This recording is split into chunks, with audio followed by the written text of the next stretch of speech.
everybody. Welcome to Thursday Night Live Coaching. Sorry we're so late. It's only like 4 minutes. I was having a lot of technical difficulties on my side. Apparently I can't speak either. So tonight we're going to be talking about password cracking and wireless access exploitation. And we have with us fellow player ambassadors, Mistress Venom and Aaron. Hello. Hello. So you guys can start putting your questions in the chat. We're going to hang out and talk for a little bit, and we will get to your questions later. There's a little ask a question button. Make sure you ask them down there. Totally didn't put a poll in here, but if you guys think of something we can put a poll for, let me know. I've got one. Do you have one? Because I will put it in here right now. I've got one completely unrelated, but how many fish can you spot behind me? Because I know that these are just that keep works. Wandering back and forth, and they're all different colors. So, but now I don't know the number. I don't know the number either. Hold on. Guys, we're professionals. It's sometimes overwhelming. In cybersecurity, you have to have a fish tank. I promise. It calms you whenever everything breaks. I feel like I'd kill them all. When I was a kid, I had a lot of fish. I once had a goldfish. Once. Next morning, after we bought it, it was dead. Well, I can already see there's more than two, so I'm going to say 2, 3...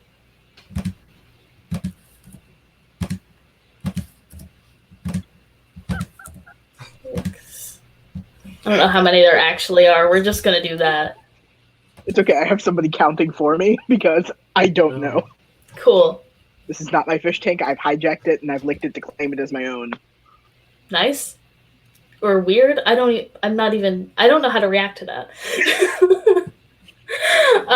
Okay, let's get into talking about this stuff. So password cracking with Hashcat. Correct. Let me just think for 4 seconds because I haven't had time to think about this topic because of all the technical difficulties. You guys can just go. So tell the people about password cracking with Hashcat.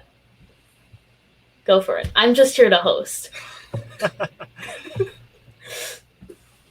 about it, Venom? You or me? You can go first. Oh, okay. I see how it is.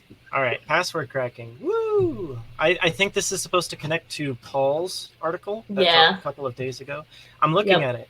It opens with the sentence, "Humans are bad at passwords." And that's true. He's not wrong. Yeah, that's Humans basically are very bad at passwords. And the article's very in-depth. It's kind of an intermediate level thing for using Hashcat. Goes over definitions of hashes and stuff, but basically to boil it down, in the context of the NCL, there is a section called password cracking, and the link's out of date. We'll get that.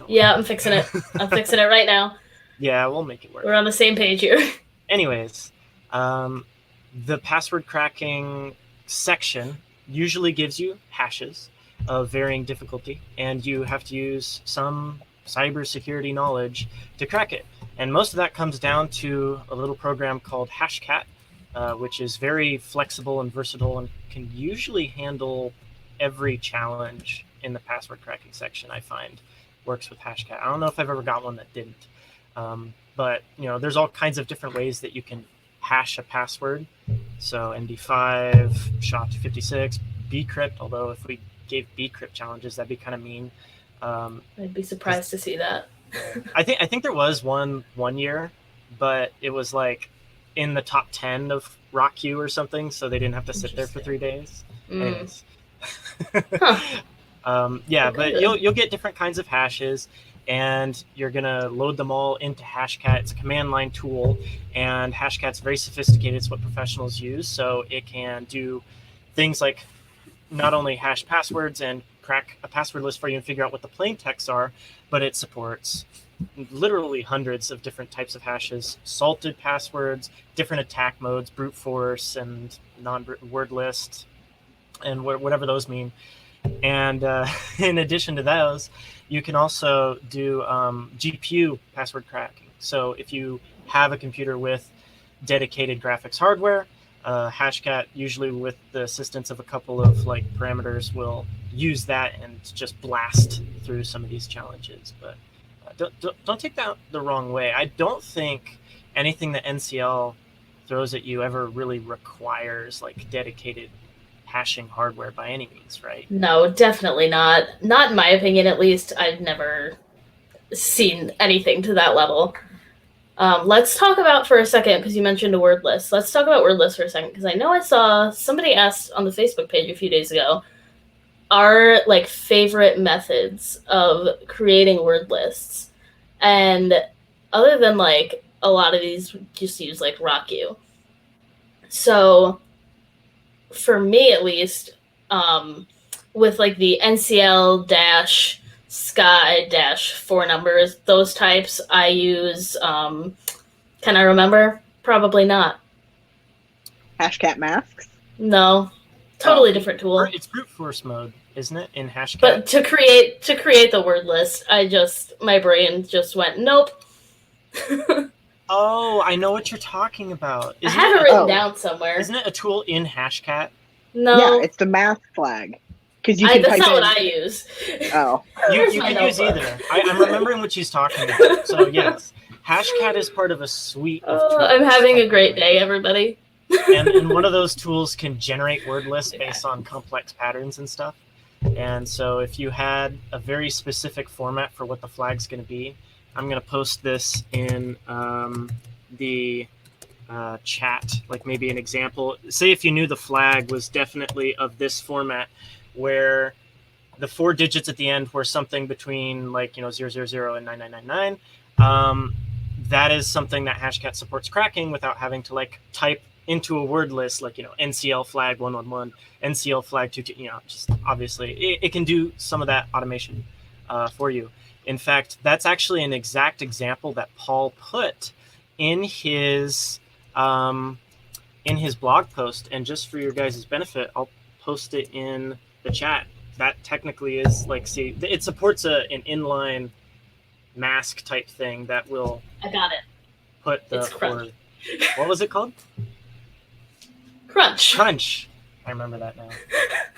So for I had to go into the notebook that I used at WESIS last year. It's fine. I knew I had it written down somewhere, but Crunch is my favorite for creating enumerated word lists like those. So now that I've derailed the whole conversation. No, you definitely sometimes need Crunch for a particularly complex kind of enumerating, like generating word lists.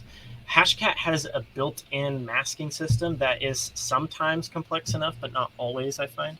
So for like the 4-digit thing, like Hashcat can do it, as evidence from the command that's on Paul's blog post. But there are some times where you might want to use Crunch to generate something more complex. That's usually how I do it. And then for other types of word lists, let's say when the challenge that we all hate, that I only figured out last season, the SVU challenge. So the way I did that, I'm sure there are much more technical ways of like proper web scraping. I went onto the Wikipedia list of all of the SVU episodes and manually copy and pasted them. So let me, wild waste of time. So I figured it out though. So just to be clear, this is an example problem from a previous year in which there were hashes to crack, and all you knew about the hashes from the challenge was that they were the titles of SVU episodes, SVU being a TV series. Yes. Interesting. Law and Order SVU. And it was very specifically... Actually, you know what? I'm not going to say because they're totally going to reuse that challenge. I'm not going to give it away. Granted, they only use it in the gym, but I'm still not going to do it. Let everybody figure it out themselves. Meredith, is there any particular ways that you make word lists other than the 3 things we just mentioned? I do something very similar to you, but if I need to make a word list and the only option available is something like Wikipedia, I know enough Python to be dangerous and to break things, which is essentially what I do professionally. So rather than do that, I utilize Wikipedia and the fact that it has an edit button. Go click on edit and get the raw text from there so that there isn't any weird spacing or markdown formatting. And then that's what I use for my word lists. That's next level. I should probably have unmuted myself. I was trying to say, okay, cool. I do more work to do less work. Yeah, that's fair. Sorry, got distracted. Is there anything else we need to bring up about Hashcat? I feel like Paul's blog is very, very in-depth. Like, if you haven't read this and you're struggling with Hashcat, this is the best resource for it. Because I know we did a write-up for Hashcat last season, but it was, like, not even to this extent of brilliance.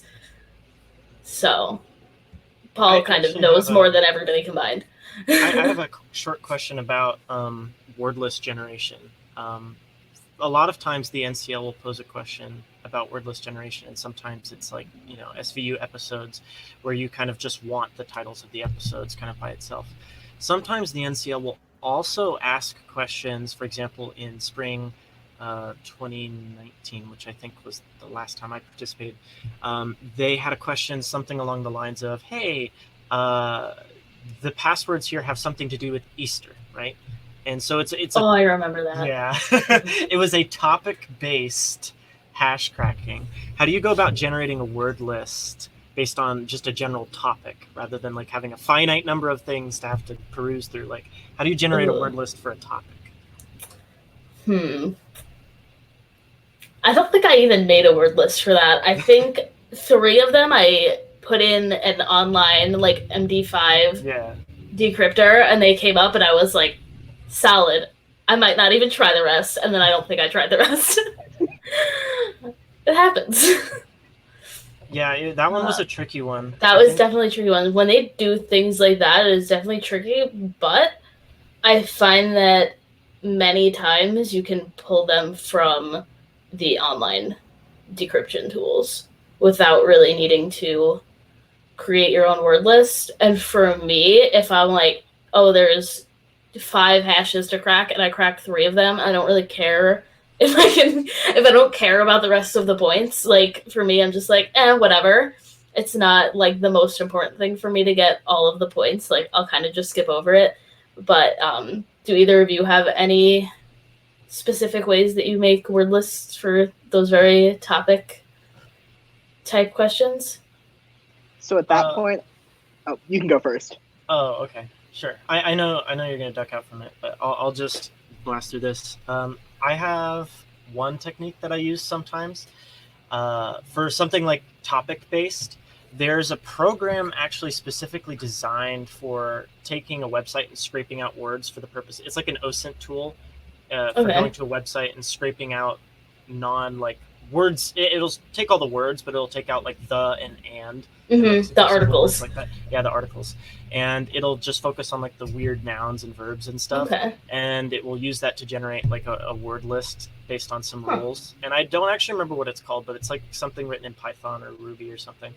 And it's kind of like for it's for like if you are trying to like, I guess professionally, if you're a pen tester and you want to like guess passwords for a company and they work at, I don't know, like Google or something, you might go to Google and just scrape all the words off of it, and you might get words like Google and YouTube, and those are a little bit more common to be in the passwords of employees, I guess. So it's stuff like that, But I find I will take that tool and I will just point it at the like Wikipedia page for like Easter. And just that might be very religious. Sure, like the secular version or whichever I think is more likely to be on the. But yeah, I could take like a section of that and just point it towards Easter pages that talk about Easter a lot or whatever, talk about that topic, and use that tool to just kind of pull from it. You have to be a little careful though. I'm not a huge fan of the tool, but that was the one thing that I did to crack the spring 2019 passwords, which from what I could tell, only like 4 people did it because it was like one of them was really hard.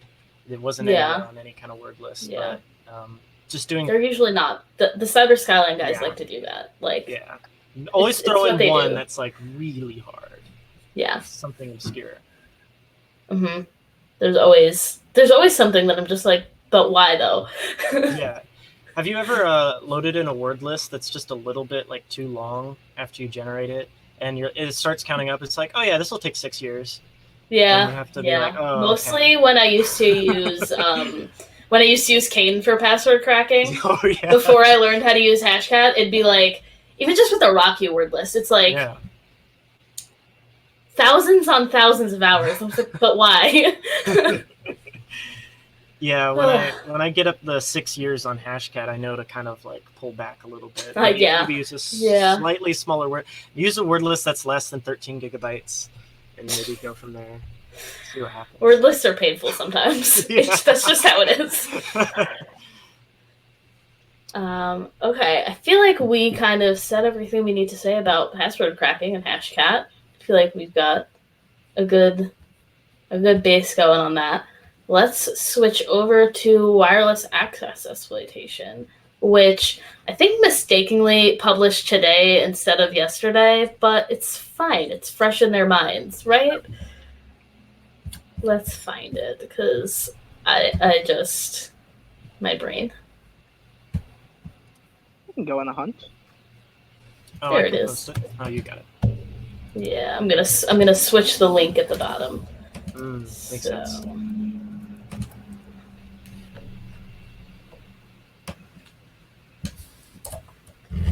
All right. Well, Meredith, you wrote this blog, so Oh, yeah, I did. you give your little spiel. Okay. Well, wireless access exploitation is so fun.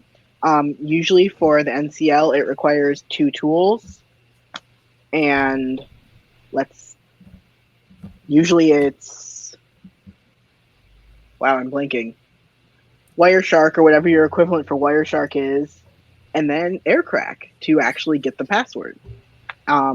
With NCL, you're not doing it live. You're not actually taking a packet capture and working from there. You're working from something static that's been given, which is always really cool to see that you can, in fact, do this forensically. It doesn't have to be done live. And my blog post essentially has a ton of tips and things that you should probably not forget when running AirCrack. Yes. I don't know if I'm the only one that can't see Aaron, but I can't see Aaron. He's there. I can see me.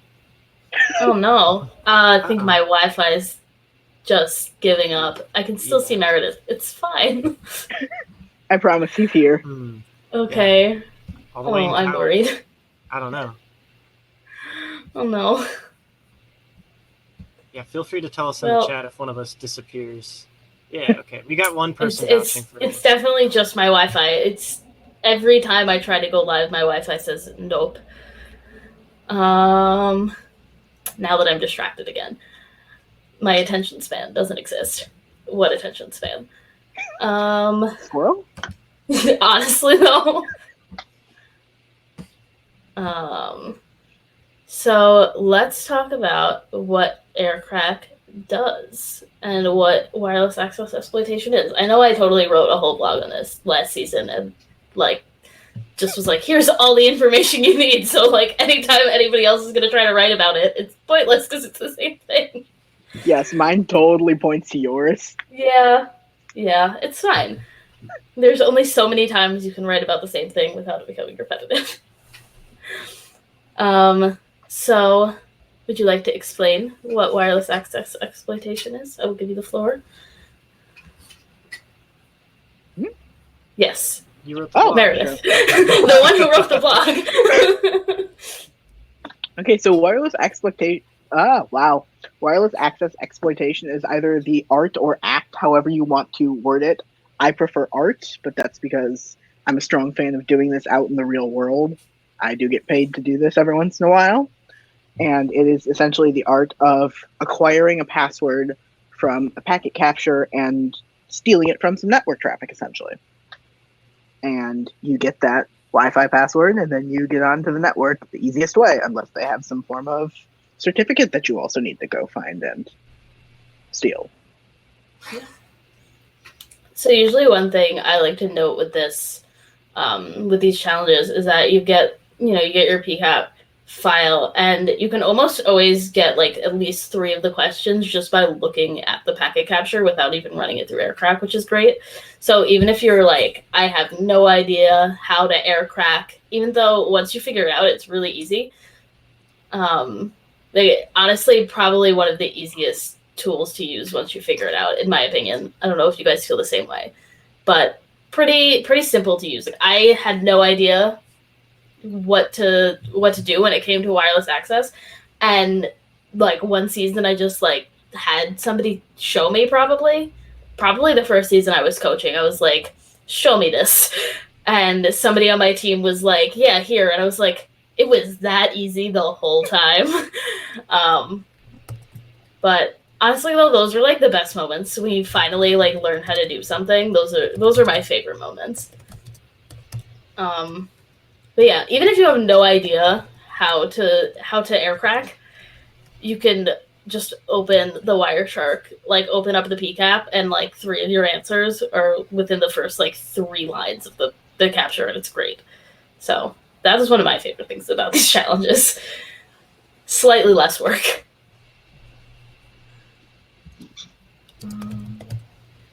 I don't know if there's like too much we can say about wireless access exploitation because it's pretty simple. Do you want to talk about the types of passwords and kind of what the differences are for like WEP and like WPA? Sure, I can take that. Go ahead, either of you. So the WEP passwords normally look like what essentially looks like a MAC address. You get your C70012A6B4, essentially, with the wonderful colons in between. That's your basic WEP style password. If you don't get that and you're searching, looking at what Aaron just posted, you would essentially, for a WEP password, you don't need a word list for that. That is something that AirCrack does natively. So you would actually ignore the -W flag along with your wonderful built-in RockU word list from Kali. And if you don't get one back, that's how you normally know without looking at the traffic that it is WPA or WPA2, which is when you would actually go through and require that word list. And that's when you either run it through something like RockU, or you may need to start thinking about who this is and what they like and build your own word list like we were talking about with Hashcat. Yeah. Granted, with these, it is definitely harder to build your own word list because you usually don't really have any type of hint to what the password might be. So that's definitely a little bit more tricky, and it's definitely trickier to find the actual password as opposed to the WEP. It's definitely harder to find the WPA, WPA2 passwords. So this is like one thing where like that's the difficult part of this challenge is like not getting frustrated when you can't find the passwords. Go ahead, Aaron, you look like you're going to say something. Yeah. So in your experience, what is the longest that AirCrack has ever taken to find a password for you? Like how, because I agree, sometimes you can be sitting there, you know what I mean? Like I think one time it was like I couldn't find it, and I was just running every like native word list until something caught, and I don't even think I ended up finding anything. Like I think I sat for a good few hours probably. Yeah. So with most of the native word lists, they'll run out after a couple hours. So you're not going to be sitting there the whole competition running down a rabbit hole, right? Oh no. Okay. Yeah, usually if that happens, I am very much like the I can't find this password, whatever. Sure. Like that's my attitude because honestly, it's not worth it for me to like get hung up on one question. It's just the stress isn't worth it sometimes, you know? Yeah. If that's your style, then like go for it. Stress yourself out, burn yourself out trying to find a single password, but that is just not my thing. The alternative strategy that I use, especially in the team games, is like, you know, we have to make use of each team member's time. You know what I mean? It's like, hey, if we're all sitting here focusing on these challenges, that computer's not cracking passwords right now. Let's get word lists in it so it can just go crack passwords. That's when the like 13 gigabyte password word lists come into play. It's like I needed to run for 2 days just to be efficient, I guess, but not really. I don't know.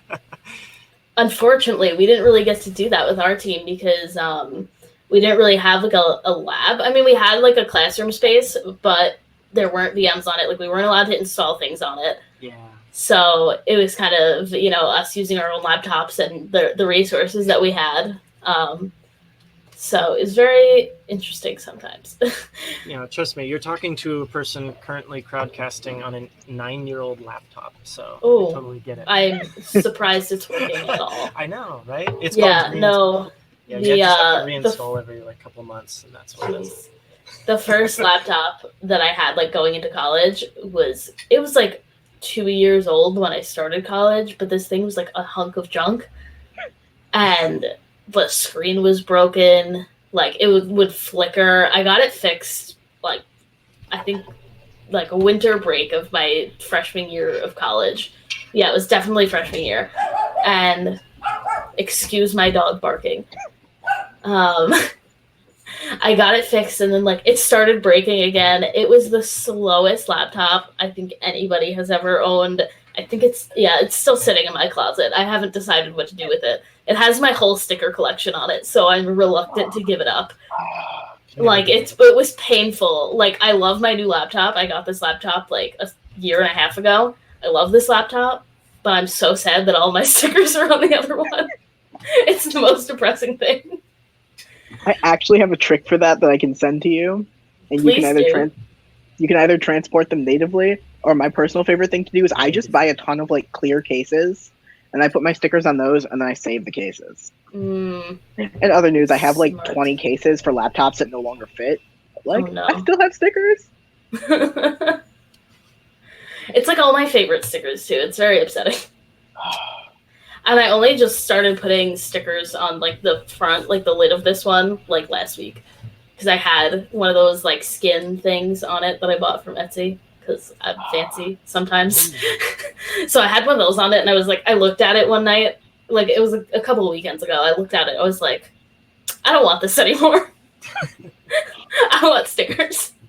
So. But how many are on it right now? I can't close it because we're gonna have a problem. There are 3. There are 3 on the lid, and then 3 on like the part next to the trackpad. Yes, I do have the clear NCL sticker like right in the middle. It had to be. But yeah. Okay, enough sticker talk. Sticker chat. Well, it also doesn't look like many people are asking questions. So please, if you guys have questions, because we're just going to sit here and babble like idiots. Please ask a question. What was that? Oh, I can ask a fun question about wireless exploitation. Put it in the ask a question thing. Oh, so that we can answer it properly. I guess that's one way.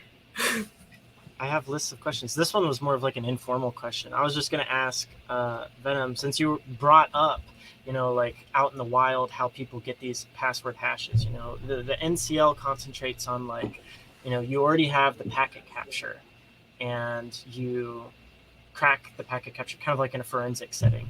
So just out of curiosity, and since there aren't any questions right now, what does it typically look like for a hacker to like go out and get wireless traffic for the purpose of cracking wireless passwords? Like what does that operation even look like? How do they do it?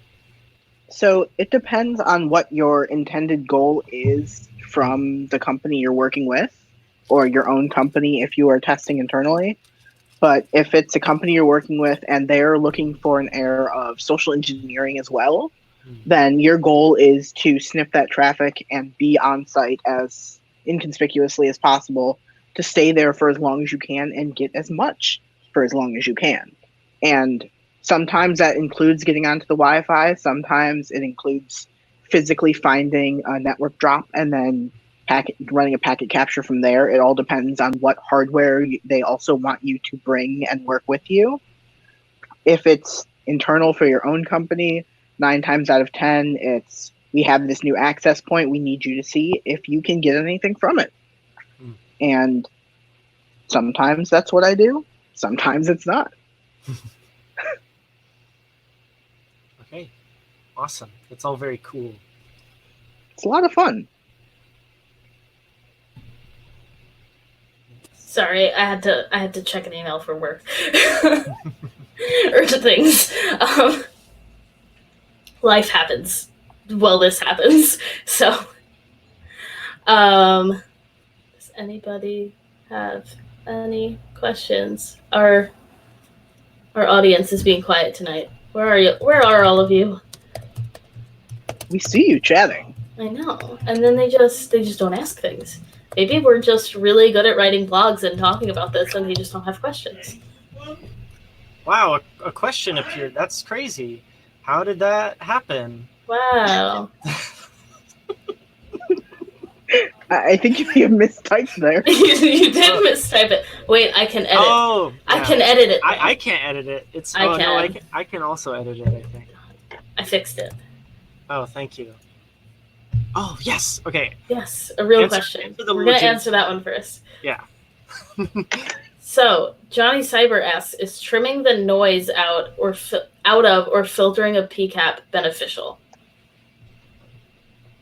I'm not good at PCAPs, so somebody else has to talk. So that all depends on what you're trying to find and where exactly something lives in that PCAP.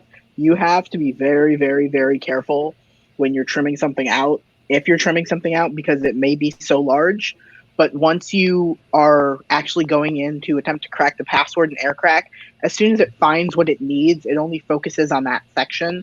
I have never seen a major increase or decrease in performance from editing things out of a packet capture before dumping it into AirCrack. So for me, it's mostly just efficient to go ahead and throw it in there and let it run for the 2 or 3 hours. NCL Fall 2018, we had one of those evil passwords with WPA where we had no clue what was going on. We didn't know the theme. We didn't know anything. So overnight, the 5 of us on the team all ran AirCrack with a different word list. None of us got it over that first night, but we all ran it, trying to figure out what was going on. And I believe that I may have cut out noise, which I tried to cut out noise. I may have cut out some crucial things because I ended up going after the wrong SSID. So not always a benefit. But yeah, you definitely need to be careful when you're doing things like that, because sometimes you just can't tell what is important and what isn't. So, anything else to add? That is my answer. Aaron, do you have anything else to add there? I'm pretty sure AirCrack just kind of, again, goes through the packet capture. It depends on, the question doesn't address AirCrack specifically. So is trimming the noise out or filtering the PCAP beneficial? I mean, if you're doing one of the evil network analysis travel questions, you probably, I don't know, that's up to you whether or not you think it'll make things easier or not. It'll be hard either way. But for those travel questions, though, like some of those answers are hiding in the places that you wouldn't expect. So, in my opinion, even though the travel PCAPs are massive, like actually just huge, keep all the info in, because you will like almost 100% delete something that you needed. So, that is my say in that. So, but no matter the size of the PCAP, if you throw it in AirCrack, it usually just finds what it needs and goes. Yeah. So okay. Oh, we have another question. So, Zach asks, when testing wireless access exploitation, do you often face network isolation, so you're only able to see your own network traffic? If so, how do you get around this? I'm not familiar with this too much. Meredith, I feel like this is more your thing. Yeah. So if I'm only able to see my own network traffic, that means that I've got something configured incorrectly. I do have an external access point like thing that I plug in. I'll go on Amazon and find it. It was like $12, and that allows, it's got a larger range to find other networks in the area, and that is where I start off. Cool. Aaron, do you have anything to add, or? No, I think that's good. Cool. Anybody has anything else? Oh, we've got another one. Is this even? This isn't even a question. No, I agree with it. But it's yeah, but it's not a question. No, I turned off my No. browsing history in my browser, and I just leave Wireshark on, and that's how I keep track of what I've been doing. Like, oh man, I wonder what flight I booked. I just go into the PCAP, and yeah, that's a perfectly sane way to find that information. Yeah. You sound like Tom. Listen. For anybody who didn't open up the little ask a question thing to see what we're talking about, Johnny Cyber, I'm not going to even click start answering because this isn't a real question. But Johnny Cyber said, the best way to back up or log my web activity is to save my PCAPs. There is no better way. There is a better way, though. Right? I think there is. Oh, the better way is you do everything by phone and then make sure you don't get a confirmation. And then we have to figure out everything else. Yeah. Mm-hmm. That's personally what I do. Yeah. I hate Tom. We all hate Tom. So, let's go back to the question you put in here, Aaron. So, Aaron, you asked, how do Hashcat rule sets work? I'm not even sure if I know what that means. Well, Would you like to answer your own question? I could never answer my own question. I don't know. I thought it was the one thing that we didn't really talk about. We talked about word lists, and we talked about masks. And we also talked about, well, masks are kind of part of brute force, but we didn't really talk about rules per se. But all a rule set is it's part of like I think rules are compatible with most of the modes, but most specifically with the word list modes. Rules is basically a big text file full of like instructions that you can generate, I think, with like Crunch, what was it, and a couple of others. But you feed it in along with your word list, and it's basically a bunch of ways to mutate the passwords in the word list to come up with new passwords. So if you think perhaps that you have passwords in your rule list that are based off of RockU, right? So you know that some of the hashes are from RockU, but they have, for example, like maybe they're in all caps, or they have some kind of weird rule, like there's some numbers at the end. Oh, okay. You know what I mean? The rule sets are flexible enough to describe all the different ways that passwords can be mutated. So if you pass like 5 passwords, or five passwords in your word list and 5 rules, it will generate 25 different things to check, right? So it'll just like create this big matrix of different passwords and try them all. Yeah. And it's very clever about how it does it. But yeah, generally there are some like rule lists that are already made of like most common mutations for a password, which is usually like numbers at the end, capitalize the first letter, things like that. And when you're doing NCL, I find that the rule list, because it's kind of like word lists. Like, what do you use for a word list? Well, probably your first one is RockU. If you're gonna do a rule list, you need a rule list, and usually the first one that people try is the dive file. I want to say is what it's called, dive rules. They're like, it's also built into Hashcat, or not Hashcat, but Kali. Kali has like I think it might be built into Hashcat. Yeah, I think Hashcat has like rules built into it. Like when you download Hashcat, it has a folder called rules. That's what it is. Okay. And inside that folder is a bunch of rules that are compatible with Hashcat. And their biggest one is called dive or something. Dive rules, NSA dive, something like that. Okay. And anyway, it's just the biggest one. But it's basically a bunch of rules ordered by like statistically how common they are in the wild. Like how common that mutation is to appear. So it's just another way to crack passwords. Like an O as a 0. Yeah, it does like there's elite code rules and stuff. And so Ghost in the Machine brings up a good point. You can use multiple rules and they'll interact, but it just like instead of it being like a cross product, it just like is now. It just makes the list longer. Yeah. It's exponentially huge. Yeah. I agree with that. So dive rule is the big one. Yeah. Yeah. So there was a similar feature in Kane. So when you would put a word listing, you had the option to check off to make it all caps, to make it like inverted caps, add numbers at the end. There was like all those types of rules too. So that's if anybody out there is still using Kane on a Windows VM like I used to, Yeah, high tech over here. If any of you are still using Kane, that is kind of the equivalent on that side. Meredith, do you have anything to add about rule sets? Oh, I can't hear you. Oh, you're muted. Okay, now you're good. Oh, thank you. Not sure how that happened, but I'm lazy. Rule sets are one of those things where I don't touch it. I have a word list. It better be perfect. If there is a rule set I need to use, I've only ever used the LeetSpeak rule set, I think. And that's because I believe that when I'm cracking passwords for my friends, they're going to write something in LeetSpeak because it's hilarious. Okay.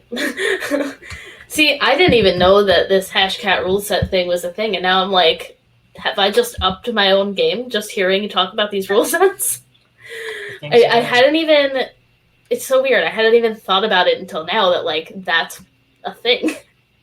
And it's so weird because I used to use it in Kane all the time when I would use Kane, but I switched over to Hashcat and, like, forgot that it was a thing. So, learn something new every time I'm on one of these shows. It's okay. I forgot Kane was a thing. Yeah, well, most people have. I'm just me. Well, I don't Windows. If you put me in front of a Windows thing, I can basically tell you where the start button is and how to destroy something with PowerShell, and that's about all I know about Windows. Yeah. Okay, so we have another question here. So Rod says, I just tuned in, so I'm not sure if this question has been answered, but let's say the built-in word list inside of Kali, like the Rocky word list, does not crack the password. What is the best method for creating your own word lists, or what are good sources to find large word lists?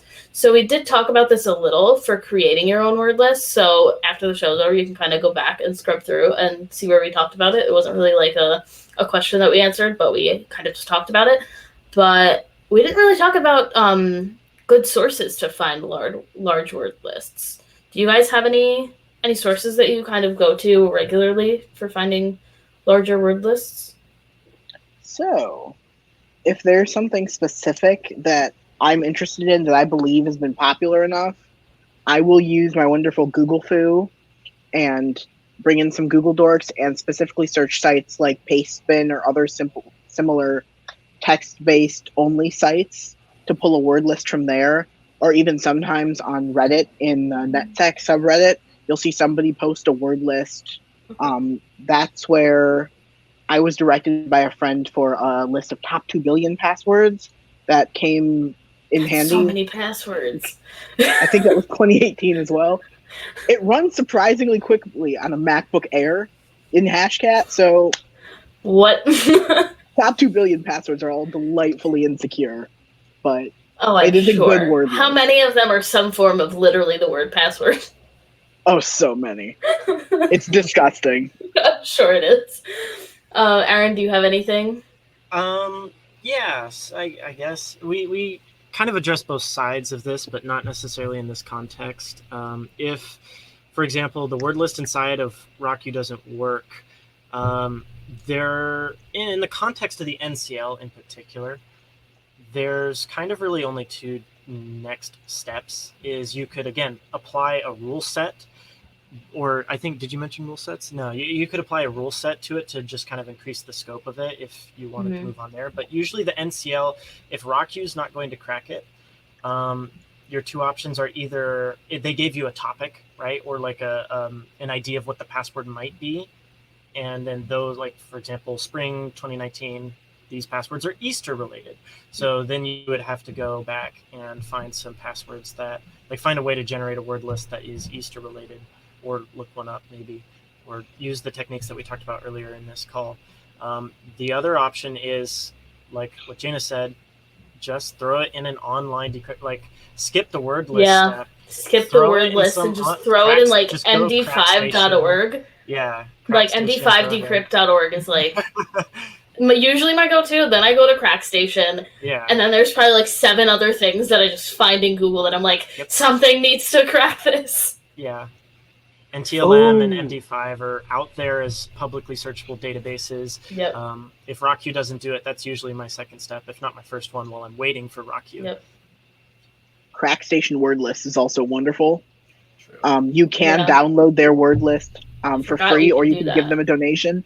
That So one is 13 gigabytes. It's so big. I don't think I've ever actually downloaded it, but damn. It is yes amount of words, Oh and my it is god. all of the passwords, and Yeah. possibly none of them if you're using NCL. Yeah.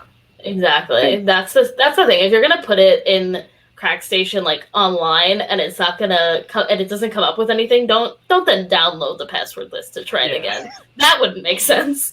Just to be clear on that. I will say I have done that to apply some form of rules Mm. where Oh members of yeah, my team that's have, true.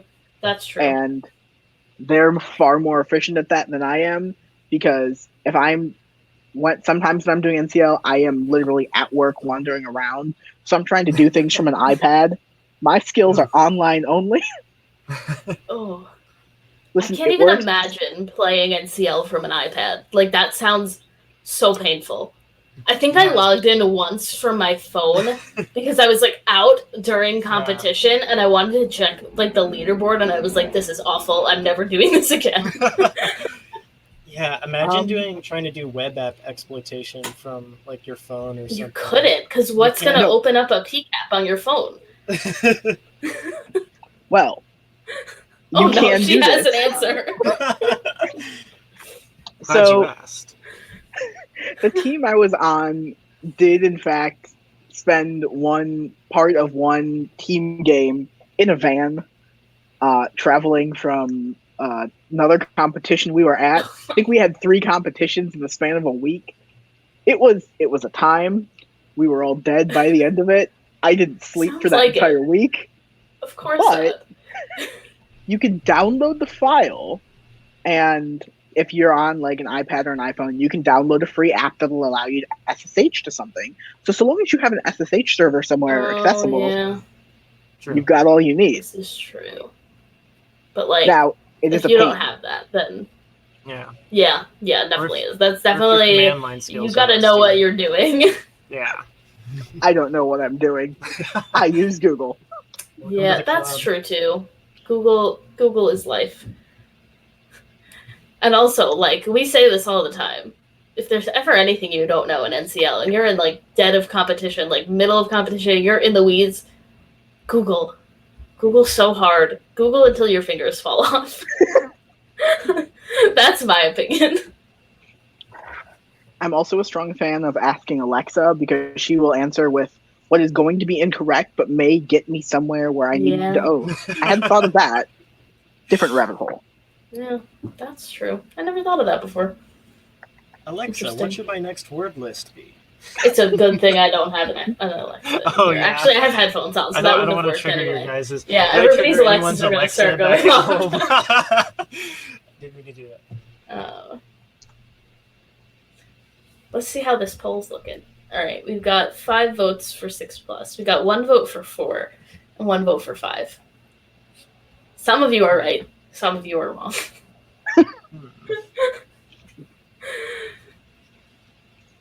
Should we reveal the answer or just like let it hang out? I don't know, because I may need to double check that count. The suspense, it's building. Oh. I don't know. I'm missing one that I like. Do you have? She has a favorite fish. Is it more I than do. 6? It is more more than than 6. six. Okay, There you go. there's the answer. It is either single or double digits. If you count the snails, it may be triple digits. I don't know. But are those fish? Can we count a snail as a fish? Because No. those can live out of water. Listen, I'm afraid of these snails. Why? You take them out of water and they do things. Yeah.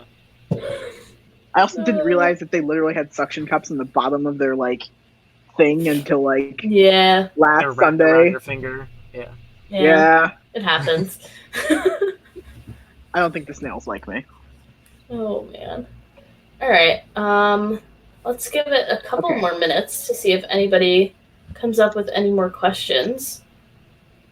Do you guys have anything you want to add onto what we've already talked about tonight? If you ever have trouble when you're using AirCrack, it is very easy, but one of the things that sometimes when I'm either working or doing any form of competition that I forget is check the documentation. All things will be there in some way, shape, or form, or check the help forums for that particular tool. Somebody out there has had the same question that you have. And there's a pretty good chance that they'll have a documented answer there. Yeah. And usually if you're great. running into a problem, somebody else has run into the same problem. Your problem is probably not unique. Like that's just how those tools go. The same problems will usually occur over and over again. So, well, our chat has gone quiet. So, I think it might be time to say goodnight to the people. Good night, people. What do you guys think? All right, everybody, thank you guys so much for hanging out with us while we babbled about fish and Hashcat and wireless access and stickers. This was a fun one. All right, have a good night. Thank you for joining us. We will see you next week. I don't know if we'll exactly see you next week, but somebody will see you here next week. Have a great night, everybody. Stay tuned.